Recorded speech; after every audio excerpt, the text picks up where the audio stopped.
John Corrigan is Chief Executive of the National Treasury Management Agency, which manages assets and liabilities on behalf of the Irish government. Thank you so much for joining us, John Corrigan.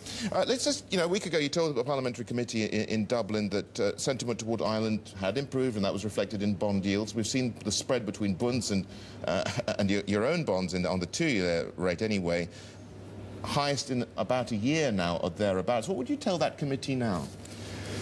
Well, the upward movement in Irish bonds clearly has been a little bit disappointing, but it's part of the general movement caused by the Greek problem. So I wouldn't be unduly worried about it. I mean, Ireland has addressed and continues to address its fiscal problems, and the second part of the issues facing Ireland is the banking problem. And it's no coincidence that we're here in London today to talk to investors about the solution to that banking problem, because we've set out a clear path which minimises the impact on the public finances. And yesterday the Bank of Ireland announced a very successful placement and rights issue. Yeah, but the point I think people are going to want to know is that it, or will Bank of Ireland and others need more capital? No, the new financial regulator who was appointed post all these problems has looked very closely at all of the banks and has made a determination as regards what the appropriate ratios are to be achieved by the end of the year. And in that context, he has given the clearance for the Bank of Ireland placing and rights issue. And the government is happy to be part of that in terms of converting part of its preference shares to ordinary share capital. So we're quite satisfied that's a robust solution in the case of Bank of Ireland, and we expect the other banks to follow suit. Exactly. Do you expect more money from them as well, more placings from the other banks? Well, clearly AIB has a requirement for more capital. That's in the public domain. As part of the efforts to repair its balance sheet, it has announced a programme of asset sales, and on completion of that programme of asset sales, I have no doubt that they will be turning to the markets for some sort of a placing or rights issue.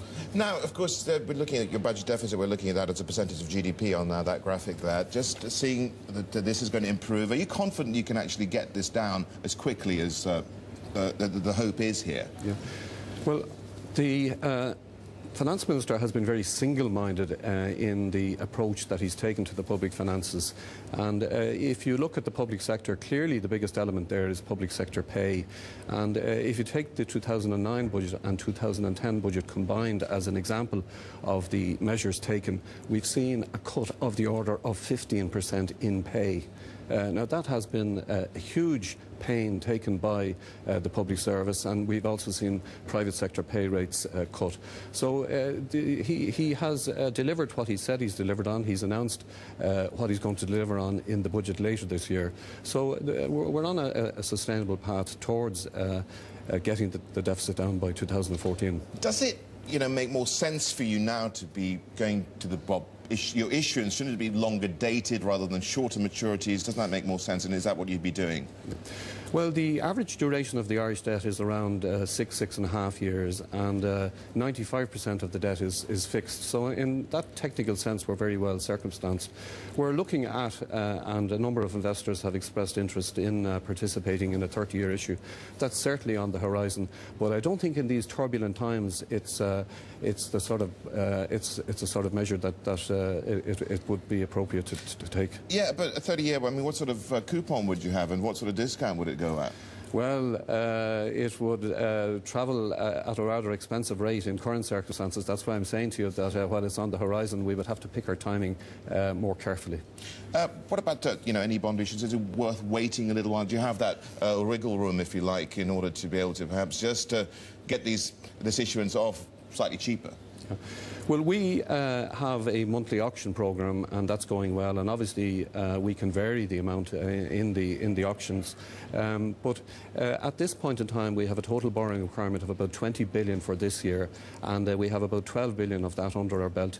In addition, we have very substantial cash balances, which, as a matter of caution, we keep. We've about in excess of 20 billion in cash balances. So we're very comfortably circumstanced, and if there were more turbulence, we can weather the storm very easily. Do you think you're in a position actually for, let's say, Athens to learn from what Ireland has been through?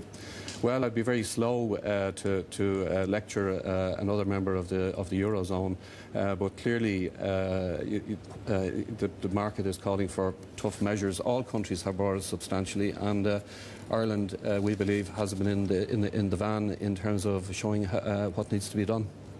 Thank you so much indeed for joining us. John Corrigan there from Ireland's NTMA.